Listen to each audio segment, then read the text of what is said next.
Hello everyone, how are you doing? We're live, I think. I hope we're live. But not, I guess I'm just looking into the void. Which isn't, too bad. So today we're going to be talking about making tabletop role-playing games, making rules for tabletop role-playing games, making new tabletop role-playing games, and all that kind of stuff. I apologize for my background. I just moved in. This is a new home office. I personally wouldn't have gone with the yellow wall and this shelf, but I haven't had time to redecorate yet. I've been there only a couple of weeks. So yeah, so this is a game system. This is a game system that I've been working on a little while. Not really that.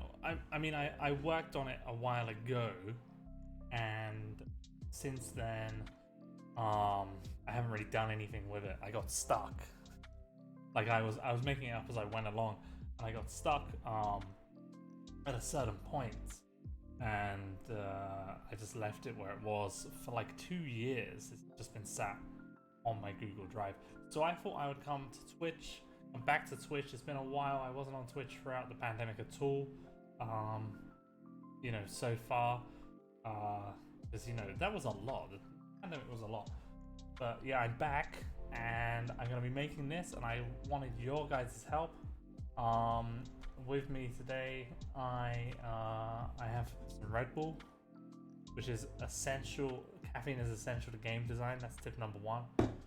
And I have beer. Not essential to game design, but it helps. It also helps with Twitch streaming, right? Because you have to talk a lot and talk about nonsense a lot of the time. Hey, good to see you, Nerdy Rapper. Yes, so I apologize if you guys hear any kind of like heavy breathing or anything like that from the background. It's not me. I have a dog. She's a French bulldog, so she's loud, but that's just life. This is my home office. I have a sofa behind me in case I have an existential crisis and need to lie down at work. That's a joke. Beer always helps. Yeah, that's totally true. Not fully present, but keen to pop in and listen. Hey, I'm happy to have you, whether you're just kind of listening in the background because I got a cool lo-fi mix, or if you actually want to hear what I've got to say, or if you want to help, whatever, it doesn't matter, as long as you're having fun. So I thought about the idea of doing a D6 based system. If you don't know who I am, I'm Robert Marriner-Dodds. I created Carbon 2185 cyberpunk role-playing game, which was the best-selling cyberpunk role-playing game on Kickstarter, and for several months after its release, it was the top-selling PDF on DriveThruRPG. We've sold over 10,000 copies of the print and digital copies, and it's really well received, and I'm really grateful for all the feedback people have given us, and we're constantly doing updates to that and new stuff. There's new stuff on the way. There's new merch on the way. So if you like Carbon 2185, there's loads more coming. This is just a side project that, like I said, I did this a couple of years ago. Sat in my Google Drive, just doing its own thing. It's a D6 based system. I know everyone uses a D6 based system, but it is the dice most people are most familiar with. A lot of people get very scared of D20 based system, because they associate it with Dungeons and Dragons, which isn't necessarily a bad thing. I mean, I like Dungeons and Dragons. I love Dungeons and Dragons. It's basically my whole career so far has been Dungeons and Dragons based. Sprocketeer says, hi Sprocketeer, how are you doing? I hope you're well. I know you've had some hard times in the past, but I hope you're doing well at the moment. So yeah, so this is the game system. Oh, and hopefully later on, if he's available, and if I'm still live after he's finished eating, role-playing game designer and absolute legend Darren Pierce might be phoning into the stream. So stay tuned for that. Darren wrote the Doctor Who role-playing game, and the co-wrote the Judge Dredd role-playing game. And he's done a lot of work for Carbon 2185 as well. So yeah, he's really good. And you know, he's a good friend of mine as well. So here's the system. At the moment, it's just called Robert Marriner-Dodds Tabletop Role-Playing Game. I think I'm probably gonna name it something more catchy if I ever release it. But for now, that's just names aren't my best. Aren't what I'm best at. Okay, so the reason I'm looking over here is because this screen you're seeing here on me. Hey, thanks for the sub, Nerdy Rapper. I really appreciate that, genuinely. So this you're seeing over here, this paper, this page is on my right. So I probably should flip the webcam so that when I look this way and I'm looking at it, you can, you know, it looks like I'm looking at it because it's on my second screen, which is just there. So can I change that? Can I change that midstream? Let me just let's have a check. Video. I'm just looking in the settings now, and I can't see. Oh, there we go. Oh, that's not quite what I was looking for. Okay. All right. I guess I can't do that. I can't flip horizontally, only vertically. But okay, so well, I'm looking over here is because I'm looking at this document that you guys can see there. Okay, so this system works. It's pretty simple. I wanted this system to have less range than Dungeons and Dragons or Pathfinder or anything like that. This is more of an introductory system designed for people to play quick games with their families, for introducing children and young teenagers to the game as well, and for just having a kind of light roleplay heavy session. So the range of ability scores is much more limited than with a Dungeons and Dragons or D20 based system, or a D100 based system, or 2D20 system. So as you can see here, the scores, the modifiers, as you know them, range from -2 to +2. So most people's abilities are on a similar level to each other. It means min-maxing is pretty much impossible, or at least that's the plan. And you can't make your characters wrong. Again, it's meant for children to be able to play the game and just roll the dice, make the character they want to make, and not just children but anyone. Just make the character they want to make without worrying about ruining their fun by having a subpar character. So here's how you generate stats. To determine your stats, roll 3d6 6 times and note the combined total for each roll. These 6 numbers are going to be used for your stats. Assign each one whichever stat you would like. It could be written a little clearer, but like I said, this is just a draft document to just get the rules on paper. Each stat relates to a score that could be added to your skills, attacks, and defenses. So a stat of between 3 and 5 gives you a score of -2. 6 to 8 gives you -1. 9 to 12 is plus nothing. 13 to 15 is +1. 16 to 18 is +2. So the worst you can do is -2. The best you can do is +2. You're not going to get any min-maxing from that, or at least that's the plan. There are 6 different stats. Now, you'll see once I start reading these out what direction I want to go with this game. Okay. Agility represents your speed, reaction times, and how easily you can get hit with a ranged, and how easily you can hit with a ranged weapon. It also determines your dodge bonus. That's pretty standard stuff for. I think everyone can understand that, right? That's in video games and in everything really. Intelligence. Intelligence is your pure brain power. Good to see you too, Dungeon Master Ty. Ty is our editor, so it's great to have you on the stream, Ty. Intelligence. Intelligence is your pure brain power. Hey, Heavyweight is following. Thanks for the follow, dude. I thought you already followed us. But I came back to Twitch and realized we weren't following anyone anymore. So I don't know what happened there. So, you know, I don't take it personally if someone's not following us that I thought was, because I know that our account seems to unfollow everyone. Okay, so life force is abbreviated life. Oh, it's a different account. That makes sense. That makes sense. This represents your life force, how hard you can get hit, and how easily you can avoid poison and similar effects. Mana. Mana is the magical force that thrives within all living things. It is a measure of your magical energy and your connection to the natural world. Now, this is something I wanted to do different to other games. Mana is something everyone has. Everyone in the whole world has some level of magical power. Whether that's a -2, you know, or a +2. Everyone has access to magic of some kind or another. So I think that alone will really help shape the world that this game will eventually inhabit.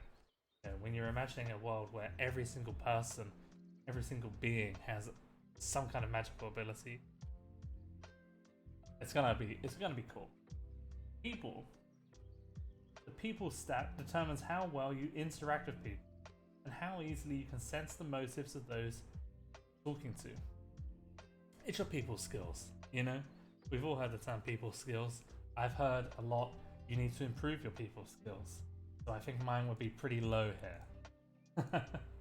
Alright, strength.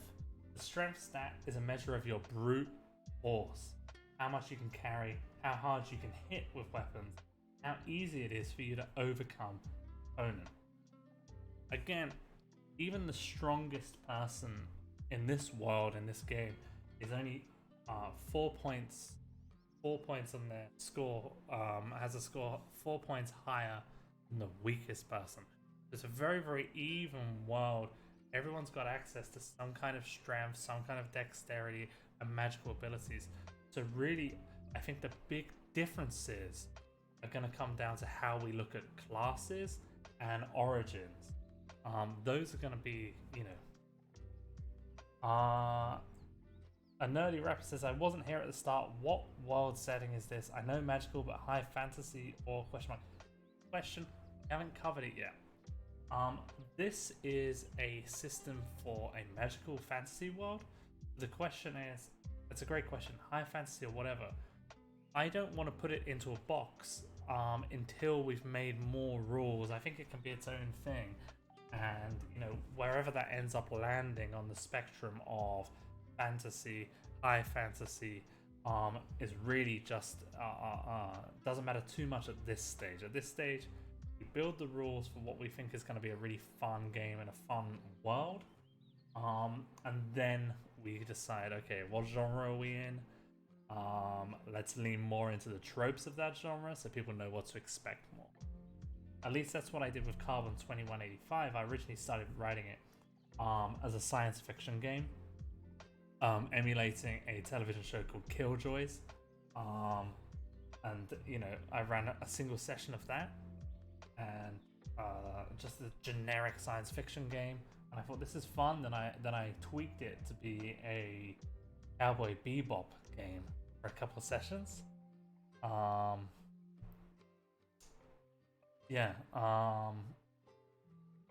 Then it was Cowboy Bebop game, and from the Cowboy Bebop game, I was like, you know, there's something here, because people were playing it, my friends were playing it, and they're having a great time, and I was like, you know, I've got something here.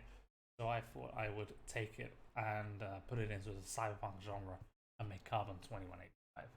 Grimwind says, Grimwind, sorry, welcome to the stream, and you said, is there going to be a failsafe for rolling bad stats? I imagine children will still get mad if they rolled minus modifiers for all their stats.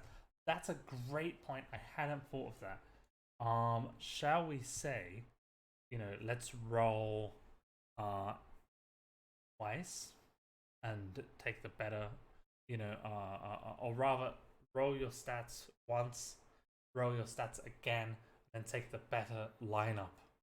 I think that makes more sense because that will lower the chance of them rolling negatives across the board, and I think then everyone will be more in a better position than before. Let's do that. How should we word that?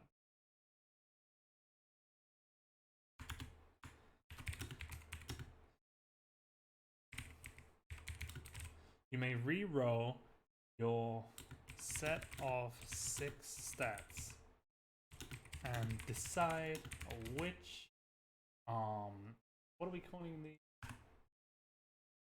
which stat array you prefer. For now, that writing's terrible. You know that yeah, your set of, sorry, that writing's terrible. It's not quite clear what it means. I know what it means, but we can come back. I can come back to clean it up and make it easier for the reader at a later date. Nerdy Rapper Pay the Biliarus says, I hope I pronounced that right, says, yeah, that's a great idea, thank you. Nerdy Rapper says, what about rolling 4d6, keeping the highest free? Now that's a good idea, but I think that would lean to not enough negative, if you know what I mean. Like the scores are relatively confined down to a small range already, so if we add a d6, I mean, I think you would mostly be looking at almost everyone having +0 to +2 across the board, and almost no one having -1s. I want this game to have, you know, minuses not be a huge detriment. Ty says, that's what I'm here for. Yeah, exactly. Ty's our editor. This is the sort of thing he lives for. Well, it's the sort of thing we pay him for. Is exactly this. So, you know, when I go over this, I'll do a rewrite, and then before publishing, it goes through proofreaders and through Ty for a. Go on to the next part of the game. Actually, I'm going to crack open my can of Red Bull. There we go. Look at that. That's sugar-free Red Bull. Not because I'm health conscious, but because I prefer the taste. I don't like sugar. I'm just weird. I prefer savories. I hope to get sponsored by Red Bull. Anyone here can make that happen. Okay, so health. Your health is an abstract measure of how much damage you can take before you become seriously ill or die. Your starting health is 10 plus your life force score. For example, if your life score -1, your starting health is 9. It's 10 minus 1. If your life score is +2, your starting health is 12. So really, this is probably, I think, where you're going to see the biggest range in terms of ability, is when you see life, your health, because that can range right at the beginning from -2, or from -2, which would give you a life of 8, a health score of 8, all the way to +2, 12, which is almost double the health, or hit points, if you want to call them hit points. Which is interestingly, hit points is a term. I don't know if this is true. Please correct me if it's not. I was told that hit points is a term invented by Gary Gygax or Dungeons and Dragons. If that's true, that's crazy, you know, because that's like, wow. Hit points are in everything. They're in video games. They're used all the time throughout popular culture and throughout our world. And if that actually came from Dungeons and Dragons and tabletop role-playing games, how cool is that? If it's true. Alright, so we're going to scroll on to the next page, and this is the last page because this is actually as far as I got, right? And some of you might be like, oh, I'm turning off after this. It's combat system rubbish. And you're free to think that, and I haven't playtested it, so it actually genuinely might be rubbish. So maybe next week, or the week after, we can do a little playtest. I'll get some people on the stream. We can playtest the rule system, see how it works. So this is the combat. Determine the combat order. This is done by rolling 2d6. Again, it's a d6 system, and adding your agility score.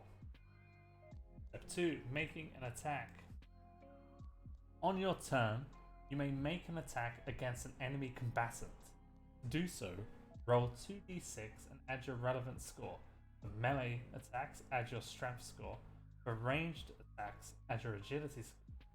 Magical attacks, add your mana score. Also, is it melee or melee? I've heard it both ways. I don't know. Step 3, defending. When attacked, the defending party rolls 2d6 and adds their agility score, in this case called a dodge bonus, and any scores from their armor. So you'll notice that defending is not passive in this. Again, this was because I noticed that when playing with children, when they're being attacked, they find it boring, in Dungeons and Dragons at least, in Pathfinder and any other D20 derivatives. They find it boring, they find it boring to just be passive in their attacks and just, in their dodging. Grimwin says, so score and modifier are synonym. We're using the term score instead of modifier because I think it clears up. I think it's more clear to people who haven't played before what it is. You have your stat and then. But again, like I said, this is really aimed at new players, younger audience. Of course, old school guys and veteran players and people who've been playing just a couple of months can hop in and I hope enjoy this game and kind of get it. So this is a very, very non-passive way of defending. For example, they roll 2d6 to attack me, I roll 2d6 to defend myself. I thought that would be really fun. It's gonna make combat last longer, I feel. But maybe it won't. Combat is the part most players enjoy the most, in my experience. If this result with everything added to it is lower than the attack result, the attack hits and deals damage. See step 4. If the result is higher than the attack result, the attack misses and deals no damage. So, I thought that was really fun, and I would like to see how this plays out in a game system. It might be too clunky, there might be a reason it's passive, or it might work out really well. So there's only one way to find out with a lot of game design, and that is playtesting. The moment I don't have a regular group, because I don't like playing online, and I don't know if anyone knows this, but last year, up till recently actually, it's not been possible to play in person for various reasons. I can't be the first person saying that. I won't go into detail about that because we all know that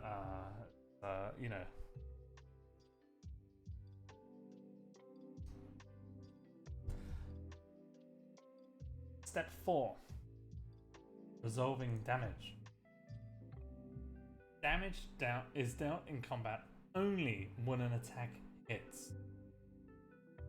Each weapon or attack spell has a relevant dice listed, and I haven't listed the dice yet, that is rolled to determine damage. When an attack hits, the attacker rolls the dice indicated for the damage of that attack. The defender then subtracts the damage dealt to them from their current health. If their health is reduced to 0, they are knocked unconscious if they're a player character, or if the attack was with a blunt weapon. If the attack was with any other type of weapon and the defender is not a player character, they're instead killed. So to take out someone non-lethally, as you old school guys and Pathfinder players like to call it, you have to use a blunt weapon.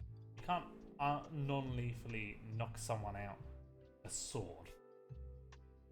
So that's as far as I've gone. I haven't yet determined what dice should go with what weapons. I haven't determined what weapons there should. I haven't determined the classes and their different abilities. It's not a tabletop role-playing game without classes. And that's not true. There are a few. But in this case, I think it works with this system. Have classes as well as player origins determine, all sorts of different abilities on top. So I think what we should look at next is class archetypes or archetypes. Again, that's, who knows how to pronounce that. It's been a year since since I've played a game in person. My friends were very good at mocking me when I mispronounced words. I haven't played with them for a while. So, you know, for now we'll just call it an archetype. And you know, the classic. What are the classic archetypes? That's what friends are for. Yeah, absolutely, absolutely. It's all in good fun. You know, they wouldn't say anything to me, I hope. So what are your classic archetypes? As you can tell from the inclusion of mana here, and perhaps my background, I've been inspired so far with this system to look at Japanese RPGs, JRPGs, and I thought that was a really fun area to look at. And you know, so what are your classic kind of player archetypes in those areas? I think that something's falling off my desk. Swordmans. Is that like a spellcaster that also wields swords? That's quite a cool one. You know, you've got your standard brutish fighter, your tank. Let's write these down. I had another document prepared, by the way, to write stuff. Tank, gotta have a tank, right? Is Swordmancer, they're kind of DPS class? They focus on dealing a lot of damage, or support, or what role do they fill? Speaking of which, hey, thanks for the follow, Cobalt Scorpio. What name? Support. Okay, yeah, Swordman's is just DPS. Okay.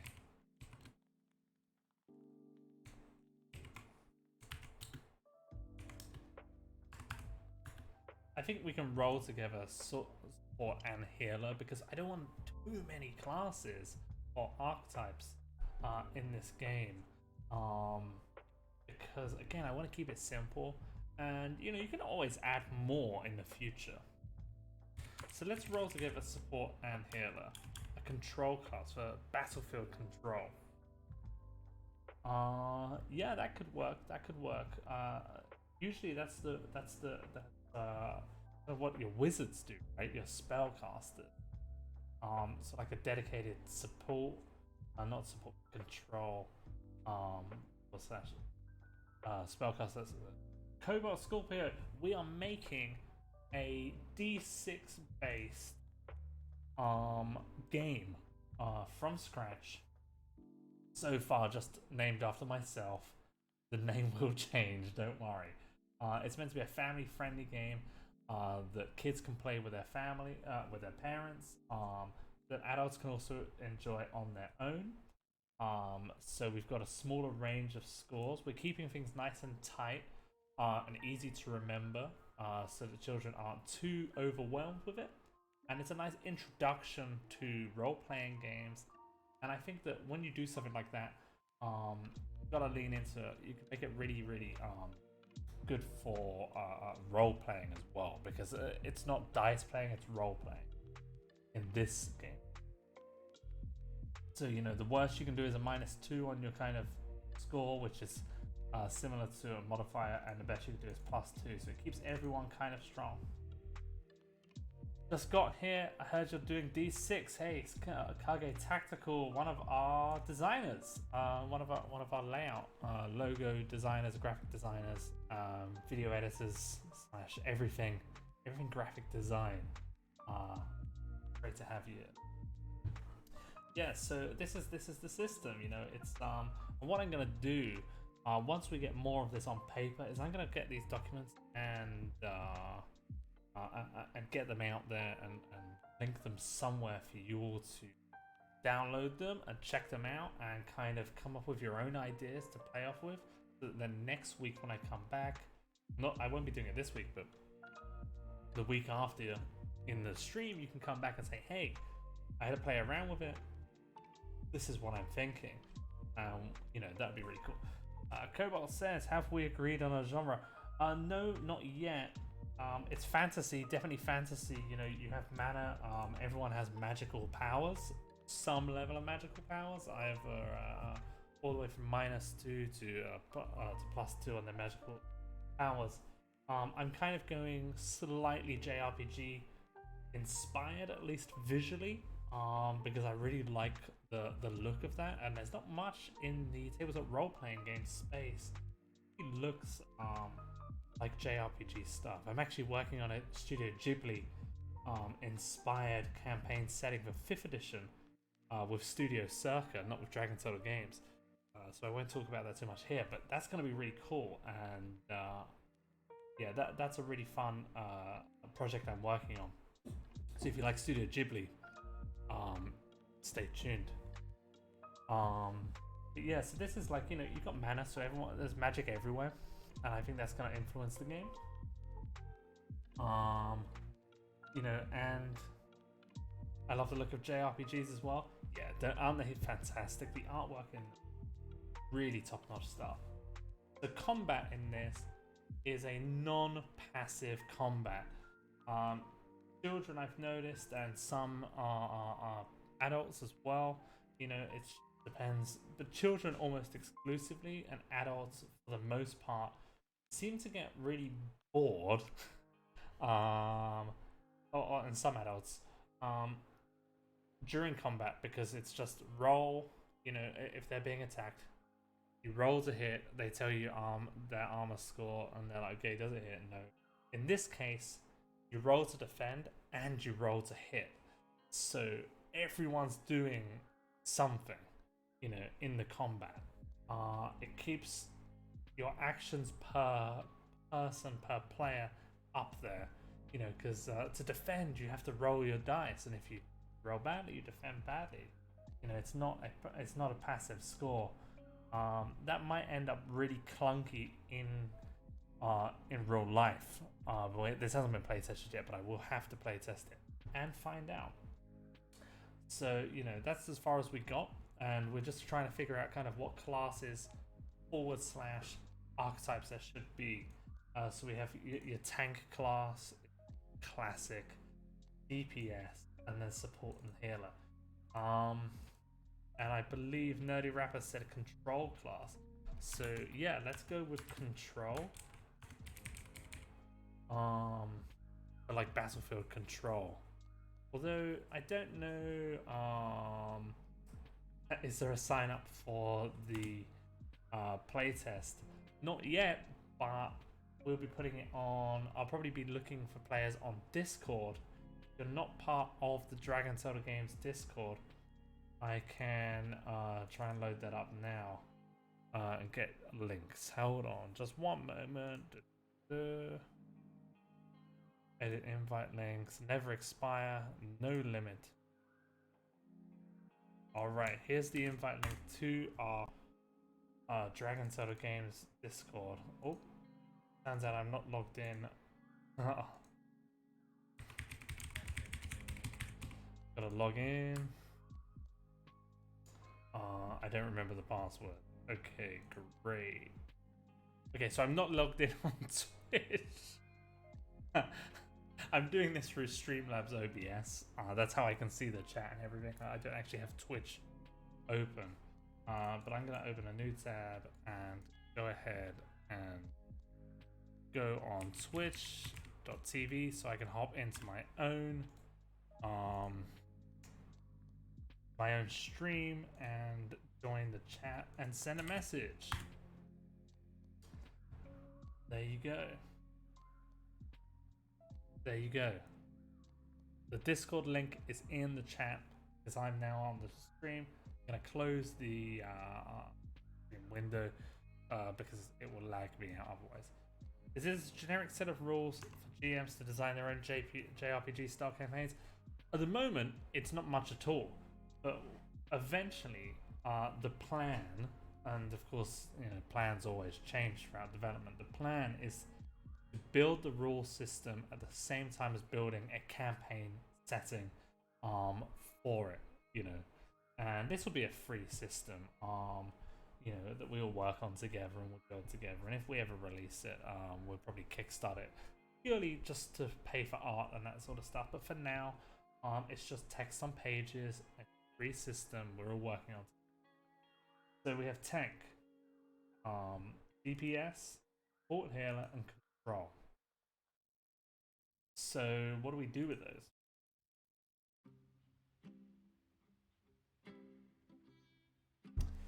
What Nerdy Rapper, you said control. How do you envision that class working in the game? Obviously in a JRPG or a video game, pretty easy. You have the enemies you move around. I don't exactly know what you mean, how that would translate to a tabletop RPG, but I am very interested in hearing you know, what you have in mind. There's a slight chat delay, so I'm just gonna until you reply, I'm just gonna kind of fill this space with just waffle. So yeah, it's just been a great stream so far. You guys are really cool, really fun to play with. Oh, you know what we've forgotten here? We've forgotten the fighter class. But then again, the swordmancer would be your fighter class, right? Because everyone has magic. Alright, and Nerdy Rapper says condition application, stuns, reduced movement speeds, and other ways of controlling enemy bodies. I like that. I think that would combine really well with like a mage class, right? Let's combine that with mage. Yeah, DPS is support healer, control mage, tank. Your 4 classes. I keep calling them classes. That's a Dungeons and Dragons term, but I think we can stick with classes for now. I do like it as a nice. There's no reason to change it just because someone else uses it. I think it's clear what it means. I think people understand what it means.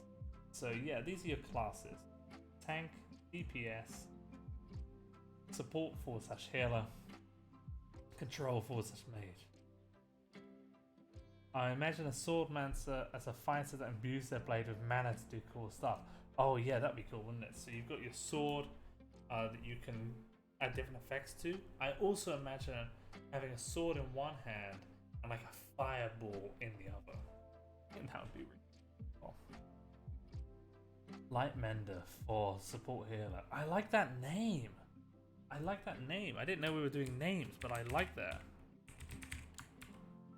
Light Mender.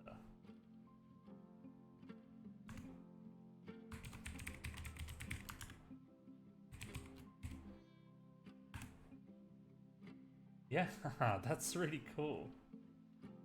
I really like that. Nice one, Cobalt. Control Mage? That's a harder one to do. And then you have your tank. Oh, stealth classes.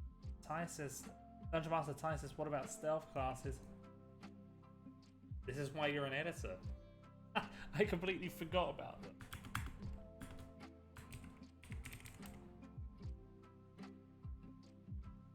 How about we go the Skyrim route and do stealth classes be good at ranged attacks as well?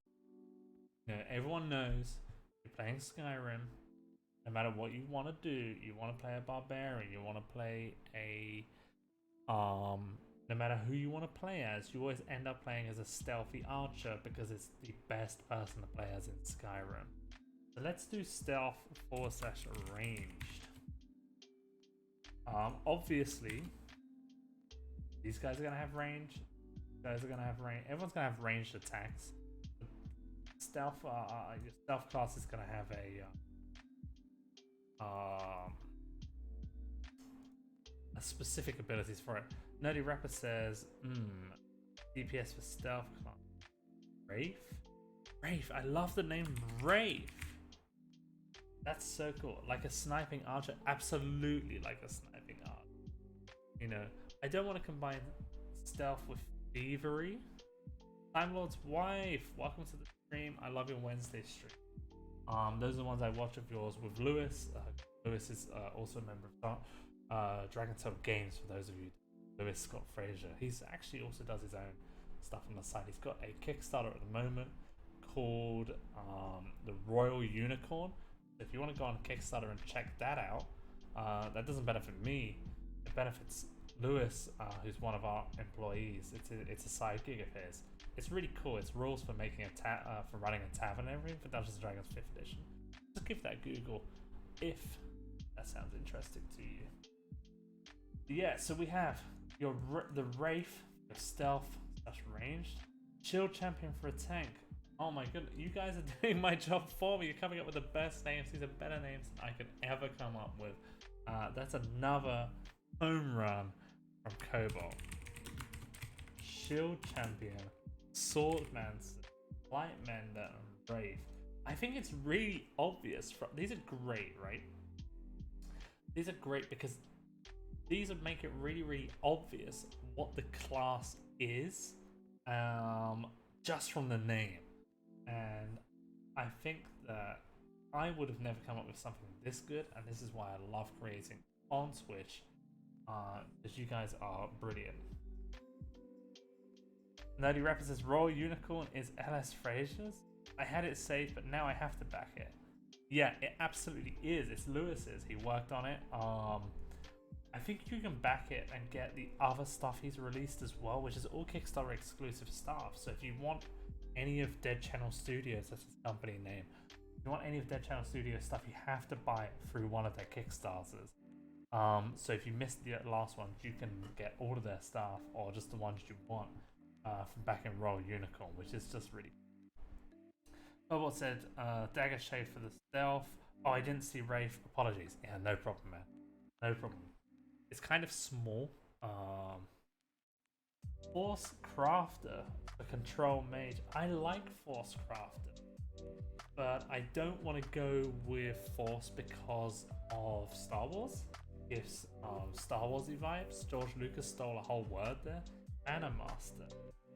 Yeah, I think Mana Master's cool. Mana Master's Master sounds kind of it sounds gendered though, and we want, you know, like a master, a mistress. Maybe we can do something else like mana wielder. That's kind of a clunky term. Maybe I don't know, maybe we'll put Mana Master for now and we'll come back to it. Sprocketeer says, oh, Manamancer, if you like saying that. I like saying that. But Manamancer is very similar to Swordmancer. Already have. Sprocketeer says some kind of animal friend class. Yes, I like that. I especially like that because we're thinking of, like, this is a kid's game, right? So, yeah, kids would love that, right? Having a pet. I think this, I think some kind of animal friend class. I think the animal friend class is gonna be like the most popular one. Nerdy Rapper says I have Mancer on the brain. Forgive me. I read Neuromancer like every year, so I've also got it on the mind. Oh well, Scorpio says Castress. Castress also sounds gendered. So we come back to that.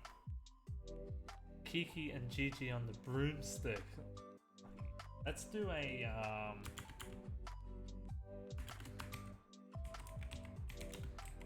animal friend class. Right? And I think that would be enough. 1, 2, 3, 4, 5, 6. Not Pokemon. Pyro Pub for the first bet, yeah.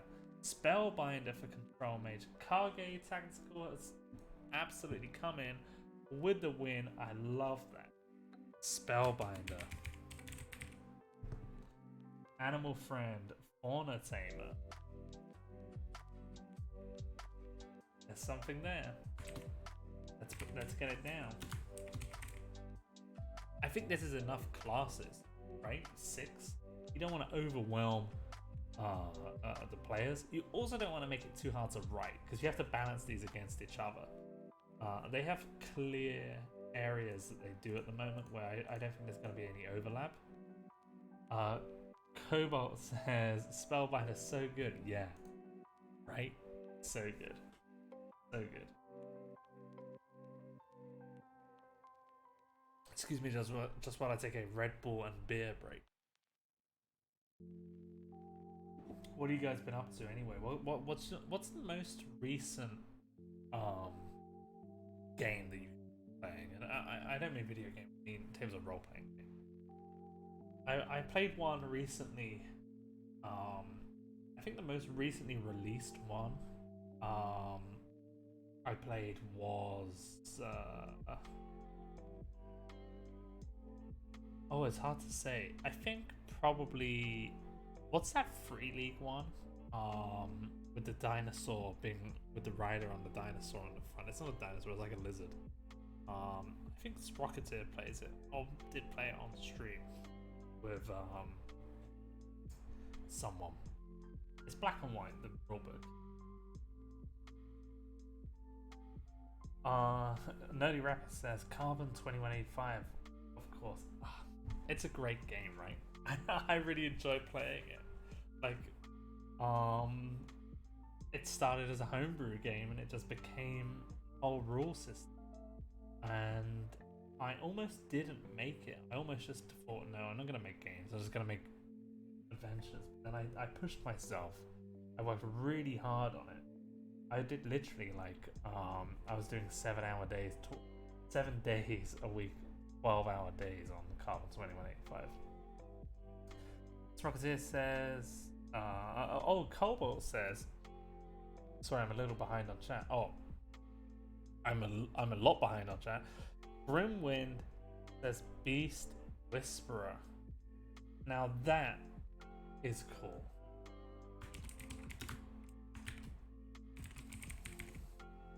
Beast Whisperer. That's really nice. Cobalt says we have 6 classes. You can roll a d6 to randomly choose them. I like that. I like that. I like this kind of rule of 6. D6 game, 6 stats, 6 classes. Maybe we have 6 origins as well. Maybe we move on to the origins next.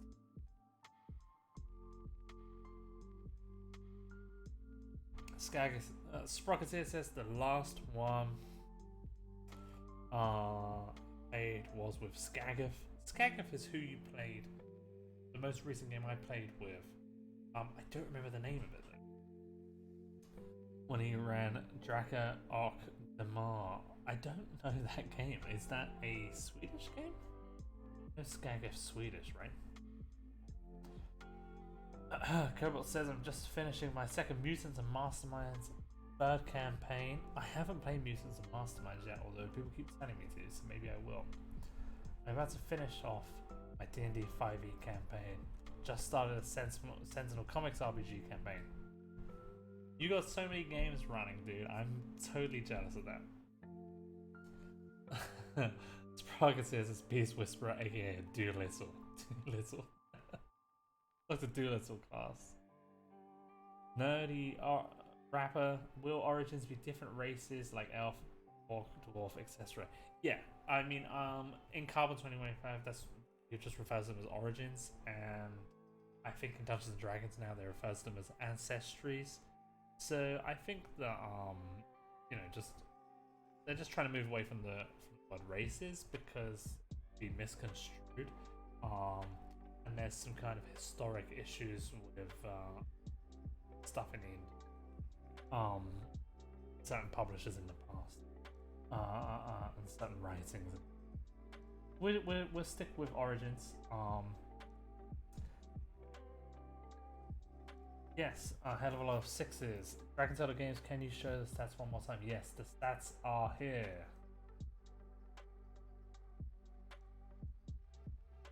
You have agility, intelligence, life force, mana, people, strength. Proxy says it's a Swedish game based on Chaosium's base. Is it Chaosium? I don't know how to pronounce it. I think it's Chaosium. Basic role-playing game. Quite old, really good.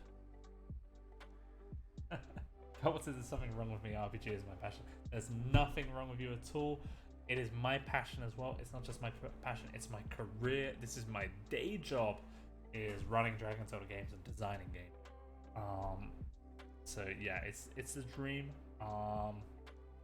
If you want to get into the industry, I recommend giving it a go. Anyone can make a Kickstarter, write something, get some cheap art, put it on Kickstarter, promote it to people you know on Discord and stuff. If people like it, they like it. If they don't like it, they don't like it. Anyone can have a go. So I recommend it. Rocket said, Daddy Rapper says that makes sense. Yeah, good call. Yeah, just moving away from the term race. It's really way forward. It's no big deal. Sprocket says Forbidden Lands. Yes, that is the game I'm thinking of. Forbidden Lands. What a game! I really loved the if you want to see masterclass in games, check that out. Every single rule, even the illustrations in the book, all lend themselves to the style of game that is. Great. Dark Moon, I love your stuff, so enjoy the games you make. Thank you. I really appreciate that. I really appreciate it. So, we've gone with Shield Champion, Sword Mancer, Light Mender, Spell Binder, Wraith, Beast Whisperer. By the way, if you don't, if you missed the beginning of this stream, as soon as it ends, which I'm gonna end it in about 9 minutes time at about 8 o'clock. Next week I hope to go for 2 hours to do a 7 p.m. to 9 p.m. But this week I've been in meetings all day, virtually, of course. So my throat's really sore. So and I don't want to be on here just typing away and not saying anything. So I'm gonna end it at 8 o'clock tonight. So in 9 minutes time. But if you missed the beginning of the stream, there'll be a video on demand immediately. It should be on Twitch, available to watch from the beginning, and it will be uploaded to YouTube tomorrow on our YouTube channel. If you prefer to watch on YouTube, I know I prefer watching on YouTube to Twitch. Better layout. Yeah, this is where we've come so far. We've come up with 6 of our classes. I really like them. I can imagine what the party makeup looks like. The names are so good. Shield Champion, Sword Mancer, Light Mender, Spellbinder, Wraith, Beast Whisperer.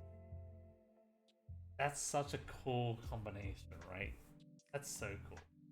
Okay, so let's do our classes next.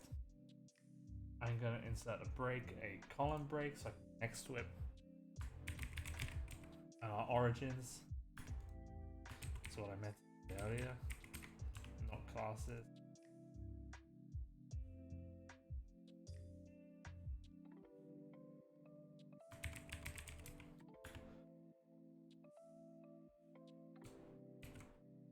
So the formatting's the same.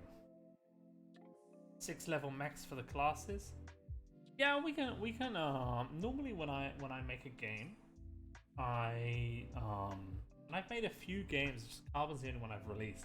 When I make a game, I usually like to make the first 2 levels of each class before playtesting, and then make another 1 level of each. I don't go through each class and do the whole thing. I'll do 1 level of each class. That way it's easier to maintain the balance, because you're working like, okay, so level 1 of this class has this ability, so let's match it with the level 1 abilities of the other classes. Level 2 does this, level 3 does this, and so on. I find it easier that way. I don't know if that's the best way to do it, but we'll see. Sroka says Bushido had 6 levels for characters, the old AZ Samurai game. worked fine. Yeah, we might do 12. I think 6. If we keep the kind of the rule of 6 in this game system, I think that's cool. I think that's cool. Maybe it can even be called rule of 6 game system. Yeah? So let's look at the origins. Gotta have elf, right? Oni Uri.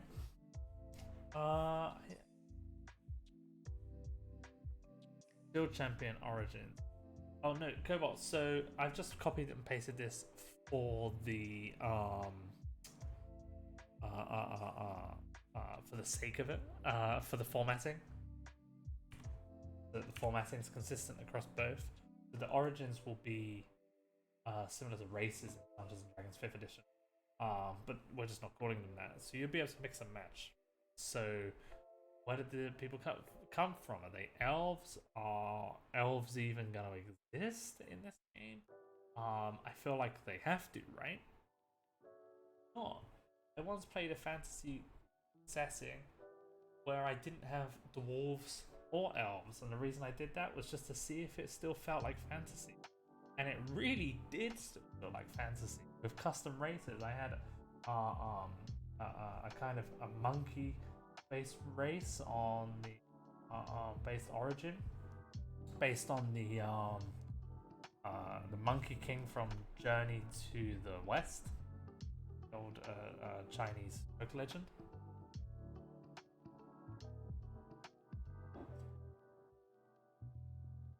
So let's take a look at origins. Or maybe, how about this? I don't think we're going to have time to do the origins. Looking at the numbers. Maybe origins don't give mechanical bonuses. Now, traditionally speaking, in role-playing games, they do, right? They give mechanical bonuses. You have +1 to this, +1 for that. Maybe the only bonuses origins give are roleplay based one, right? Kage says Heavenly King Son Goku. Yeah, right. I love Journey to the West. I think it's a great story. I used to teach English to people from Hong Kong, and learned a little bit of Cantonese back, so I really love a lot of that stuff.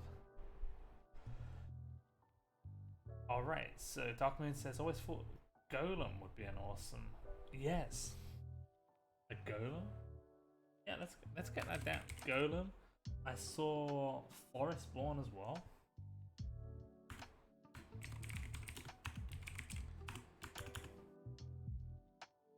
Nobility. Thinking about nobility, because that kind of implies that Forestborns can't be nobility, and the golems can't be nobility. That's more of a social standing than a origin, right? Or maybe the origins are social standings, and no matter what you are, whether you're an elf or a dwarf or something, it doesn't make a difference to your in-game stats, right? Maybe the only thing that makes a difference to your in-game role-playing is your social standing, your life experience. I don't know. That's why we're here. I think next week, this is something we're going to get really into, right? We're going to talk about that a lot, the origins. Mana Spawn, Theta. Nice. Mana Spawn and Theta. Those kind of imply they would have bonuses. But again, we haven't decided yet as a group whether we're doing... I'm going to put them down anyway, so I don't remember.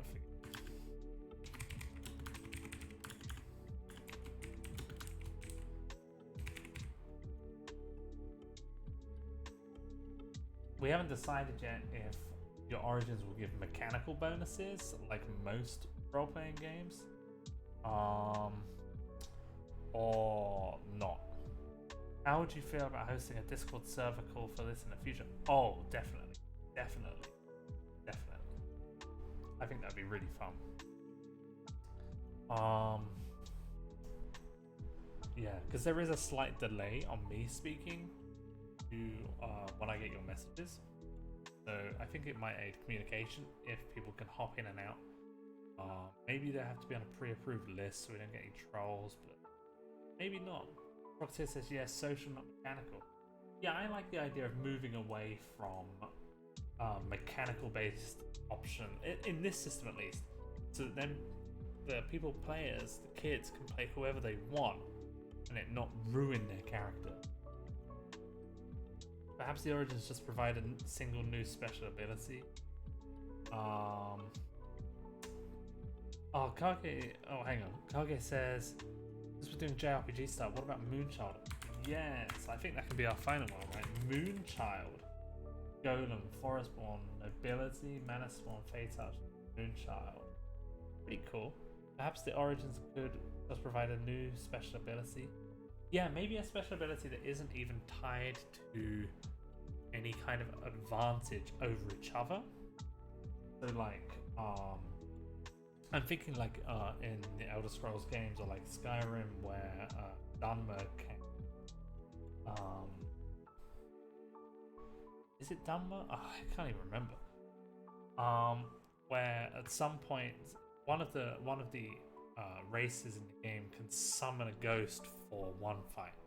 Maybe we have something like that where like you know, maybe like once a day they can get some kind of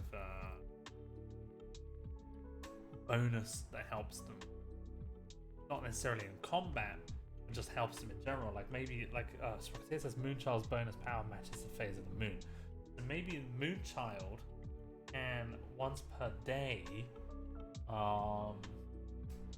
have some kind of navigation power, right? Because people use the moon to navigate. Description makes me think of Dungeon World.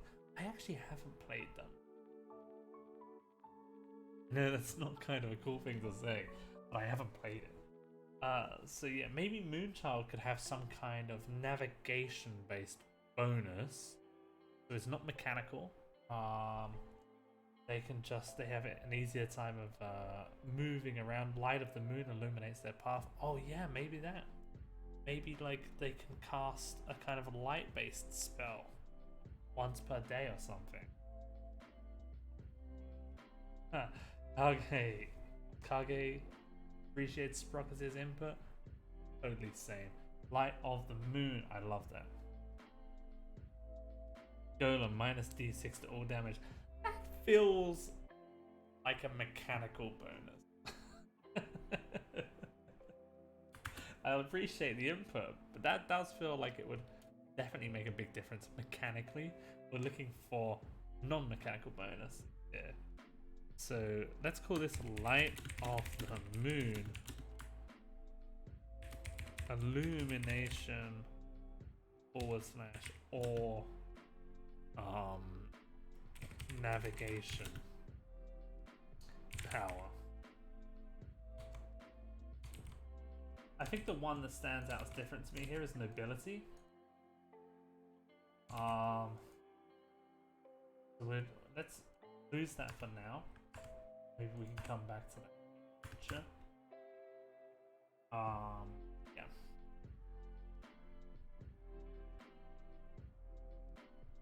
So we have a golem, kind of created being. Forestborn, self-explanatory. Manaspawn, again self-explanatory. They touched Moonchild. Could we have some kind of water-based being? Not necessarily like something made of water, but just something water themed. Or, you know, mountain forged. Snowman. I'm not gonna use that, okay? One of my most downloaded things ever was the first free PDF I released called Snowboards and Snowmen. It was a Christmas themed Dungeons and Dragons adventure. Lasted about 45 minutes. Sea Sprite. I like Mountain Forge and I like Sea Sprite. I think we're gonna go with Sea Sprite because we've got Golem feels very much mechanical. Not mechanical, but I envision golems made of mud and stuff. So let's go with Sea Sprite. Gobot says Hydronite. How it's pronounced? I haven't. Yoki Ona. Like a snow ghost.